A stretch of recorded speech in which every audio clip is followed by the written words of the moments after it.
ನಮಸ್ಕಾರ. ನನ್ನ ಹೆಸರು ಡಾಕ್ಟರ್ ಭರತ್ ಚಂದ್ರ.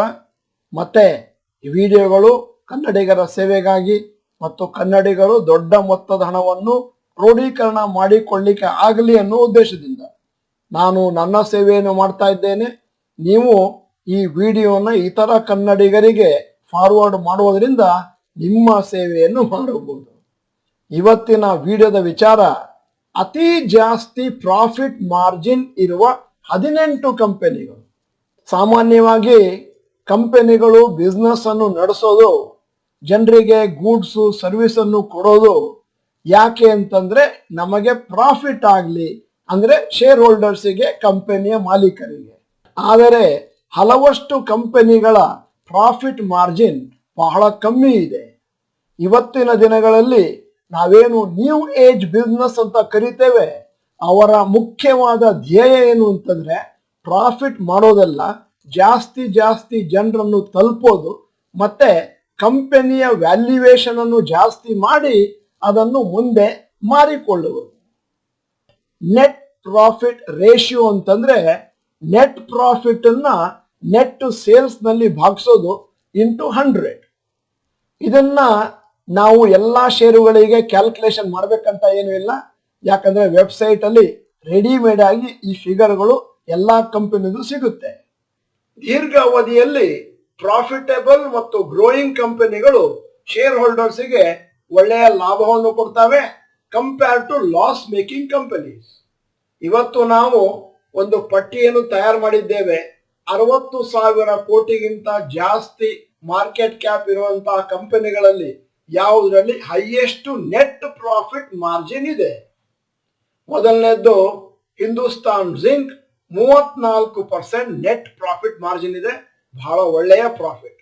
2 Adani ports 30, 3 power grid corporation 29, 4 Divi's lab 27, 5 ITC 26, 6 TCS 20%.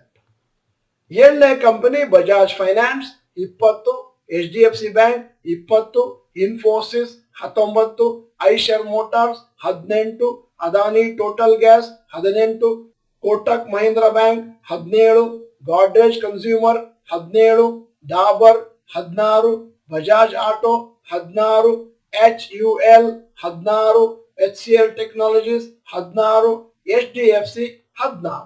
ಇವೆಲ್ಲ 5 ವರ್ಷದ ಆವರೇಜ್ ನೆಟ್ ಪ್ರಾಫಿಟ್ ಮಾರ್ಜಿನ್ ಈ ಕಂಪನಿಗಳದ್ದು. ನೆಟ್ ಪ್ರಾಫಿಟ್ ಮಾರ್ಜಿನ್ ಒಂದೇ ಒಂದು ಪ್ಯಾರಾಮೀಟರ್ ಅಲ್ಲ, ಯಾವುದೋ ಒಂದು ಕಂಪನಿ ಬಹಳ ಚೆನ್ನಾಗಿದೆ ಅಂತ ಜಡ್ಜ್ ಮಾಡಲಿಕ್ಕೆ. ಬೇರೆ ಫ್ಯಾಕ್ಟರ್ಗಳು ಇದಾವೆ, ಅದನ್ನು ನಾವು ಫಂಡಮೆಂಟಲ್ ಅನಾಲಿಸಿಸ್ ಅಂತ ಕರೀತೇವೆ. ನಮ್ಮ ವಿಡಿಯೋಗಳಿಗೆ ಹೋದ್ರೆ ನಿಮ್ಗೆ ಗೊತ್ತಾಗುತ್ತೆ. ಒಂದು 17 ವಿಚಾರಗಳನ್ನು ನೋಡಿದ ಮೇಲೆ ನೀವು ಕಂಪನಿಗಳಿಗೆ ದೀರ್ಘಾವಧಿಗೆ ಹಣವನ್ನು ಹಾಕಬಹುದು. ಸ್ಟಾಕ್ ಮಾರ್ಕೆಟ್ ಸೈನ್ಸ್ ಅಥವಾ ಮ್ಯಾಥಮೆಟಿಕ್ಸ್ ತರ ಅಲ್ಲ, ಇದು ರೈಟ್ ಇದು ರಾಂಗ್ ಅಂತ ಹೇಳಲಿಕ್ಕೆ. ಬಹಳ ಸತಿ ಯಾವುದಾದ್ರೂ ಒಂದು ಶೇರ್ ಅನ್ನು ಆಯ್ಕೆ ಮಾಡ್ಕೋಬೇಕು ಅಂತಂದ್ರೆ, ಹಣ ಹಾಕ್ಬೇಕು ಅಂತಂದ್ರೆ ಬೇಕಾದಷ್ಟು ಮಾನಸಿಕ ತುಮುಲ ಗೊಂದಲ ಇರುತ್ತೆ. ಯಾಕಂದ್ರೆ ಯಾವುದು ಸರಿ ಯಾವುದು ರಾಂಗ್ ಅಂತ ಗೊತ್ತಾಗಲ್ಲ. ಮತ್ತೆ ಕೊನೆಯಲ್ಲಿ ನಿಮ್ಮ ಎಕ್ಸ್ಪೀರಿಯನ್ಸು, ಡೀಪ್ ನಾಲೆಜ್ ಮತ್ತೆ ಡಿಸಿಷನ್ ಮೇಕಿಂಗ್ ಪವರ್ ಇಂದಾಗಿ ನೀವು ಷೇರುಗಳನ್ನು ಆಯ್ಕೆ ಮಾಡ್ಕೊಳ್ಬೇಕಾಗುತ್ತೆ. ಇತ್ತೀಚಿನ ದಿನಗಳಲ್ಲಿ ಕಂಪನಿಗಳನ್ನ 2 ತರವಾಗಿ ವಿಂಗಡಿಸ್ತಾ ಇದ್ದಾರೆ, ಟ್ರೆಡಿಷನಲ್ ಕಂಪನೀಸ್ ಮತ್ತು ನ್ಯೂ ಏಜ್ ಕಂಪನೀಸ್. ಟ್ರೆಡಿಷನಲ್ ಕಂಪನಿಗಳ ಮುಖ್ಯವಾದ ಧ್ಯೇಯ ಏನು ಅಂತಂದ್ರೆ ಒಂದಷ್ಟು ಪ್ರಾಫಿಟ್ ಮಾಡುವುದು. ನ್ಯೂ ಏಜ್ ಕಂಪನಿಗಳ ಮುಖ್ಯವಾದ ಧ್ಯೇಯ ಏನು ಅಂತಂದ್ರೆ ಅವರ ವ್ಯಾಲ್ಯೂಯೇಷನ್ ಅನ್ನ ಜಾಸ್ತಿ ಮಾಡೋದು ಮತ್ತೆ ಜಾಸ್ತಿ ಕಸ್ಟಮರ್ನ ಅಕ್ವಿಸಿಷನ್ ಮಾಡ್ಕೊಳ್ಳೋದು ಇತ್ಯಾದಿ ಮತ್ತೆ ಪ್ರಾಫಿಟ್ ಬಗ್ಗೆ ಅಷ್ಟೊಂದು ಗಮನ ಕೊಡದೇ ಇರೋದು. ಈ ವಿಡಿಯೋದ ಕೊನೆಯಲ್ಲಿ ನಿಮ್ಮ ಅಭಿಪ್ರಾಯವನ್ನು ಸಂಗ್ರಹಣೆ ಮಾಡ್ಲಿಕ್ಕೋಸ್ಕರ ಒಂದು ಪ್ರಶ್ನೆ ಕೇಳ್ತಾ ಇದ್ದೇನೆ. ನೀವು ಯಾವ ತರದ ಕಂಪನಿಯಲ್ಲಿ ಹಣವನ್ನು ಹಾಕ್ಲಿಕ್ಕೆ ಇಷ್ಟಪಡ್ತೀರಿ? Traditional new age? ಅದನ್ನ ಕಮೆಂಟ್ ಬಾಕ್ಸ್ ನಲ್ಲಿ ಟೈಪ್ ಮಾಡಿ. ನೀವು doctor Bharat Chandra channel member ಅಲ್ಲ ಅಂತಂದ್ರೆ ಇದೀಗ ಸಮಯ, ಸಬ್ಸ್ಕ್ರಿಪ್ಷನ್ ಬಟನ್, ಬೆಲ್ ಐಕಾನ್ ಒತ್ತಿ. ವಿಡಿಯೋ ಚೆನ್ನಾಗಿದ್ರೆ ಲೈಕ್ ಬಟನ್ ಒತ್ತೋದನ್ನು ಮರಿಬೇಡಿ. ಮತ್ತೆ ಕನ್ನಡಿಗರ ಸೇವೆ ಅಂತ ಈ ವಿಡಿಯೋನ ಎಲ್ಲರಿಗೂ ಫಾರ್ವರ್ಡ್ ಮಾಡಿ. ಈ ವಿಡಿಯೋನ ಸಂಪೂರ್ಣವಾಗಿ ನೋಡಿದ್ದಕ್ಕೆ ಧನ್ಯವಾದಗಳು. ನಮಸ್ಕಾರ.